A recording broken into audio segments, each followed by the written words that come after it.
Hello, everyone. I'm Dr. Coleman, the IGCS President, and let me tell you, it's been an honor serving as your president for the IGCS for the last 2 years. Can't believe it's been 2 years.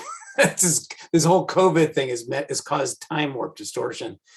But let me tell you, with the annual meeting approaching, I was spending a lot of time thinking about what I might want to cover during my presidential address and the presidential plenary and what topics would resonate with our global audience at this time. You know, the president is meant to use this time to tackle a big topic facing our specialty, and there are lots of them.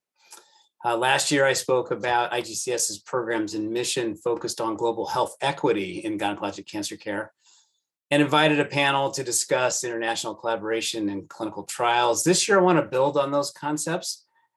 These last couple of years, the pandemic shined a spotlight on the inequities that exist in areas from healthcare to technology.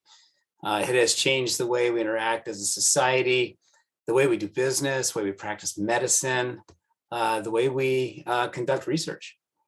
Inequities in health care access and outcomes are really at the forefront of a lot of conversations, and it's time to focus on finding solutions.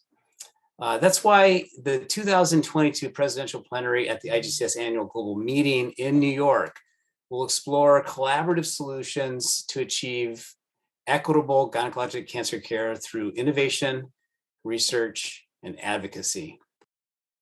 Working towards achieving cancer health equity on a global level is a guiding principle of IGCS's programs. You know, we review this statement at every one of our meetings, talk about what we feel is core and central to the IGCS. We're proud to continue to capitalize on that culture to try to move these programs forward.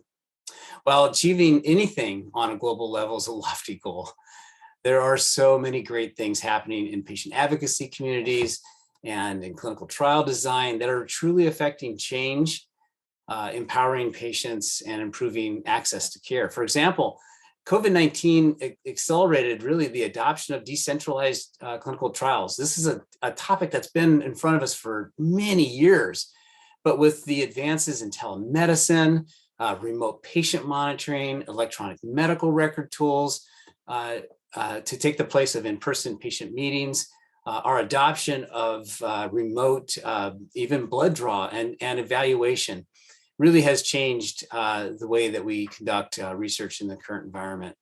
So you can imagine what the various different possibilities that could unfold as a result of, you know, this really a scourge that we've had to endure with COVID-19, with the silver lining being the ability to shift into these novel trial designs and processes that allow us to have a broader touch point or broader access to the patient population that need us most. I'll elaborate on some of these topics in my presidential address, including some of IGCS's cancer health equity projects. Then the presidential plenary will follow with an esteemed panel. And I'm so excited to present to you who we are inviting.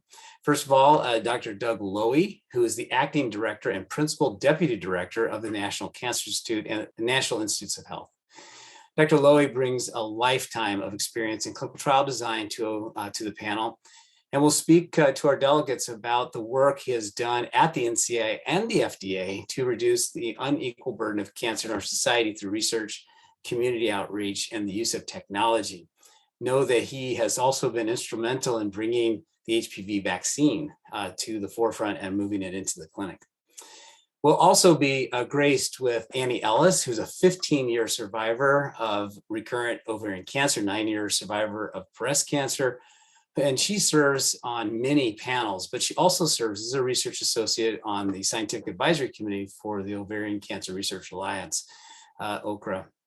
She has been a champion for patients through the years, especially as it relates to clinical trials, and has brought a very important voice to many federally funded and sponsored research projects, bringing in opportunities that will reach patients in the more effective ways. And I'll be really interested in hearing her perspective on how to improve health literacy among the patient communities and to reduce access barriers.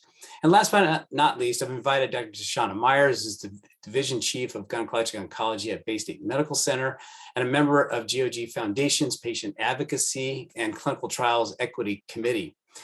She'll share what the GOG committee members have been learning about the challenges in providing equitable cancer care and what they've learned about the integrating the patient advocacy voice and the community engagement into the research culture. These panelists bring a unique perspective on how clinicians, researchers, regulators, and patient communities can collaborate on a pathway to achieving more equitable cancer care through research, innovation, and advocacy. I'm thrilled to bring these topics into the spotlight for our global audience. Finally, I want to mention that a portion of our IGCS program committee met recently in Chicago during the ASCO annual meeting and reviewed hundreds of excellent abstracts that were presented in our meeting in just a few short months. The plenary and focused plenary sessions are coming together, and I'm so grateful to Audrey and Brian and the committee for all their work. This is going to be an amazing program. I'm so excited to hear this go live. I'm looking forward to it, and I hope to see you all in New York. Please go to IGCS2022.com to register and view the preliminary report program. Oh, and one last thing, like I would have forget this.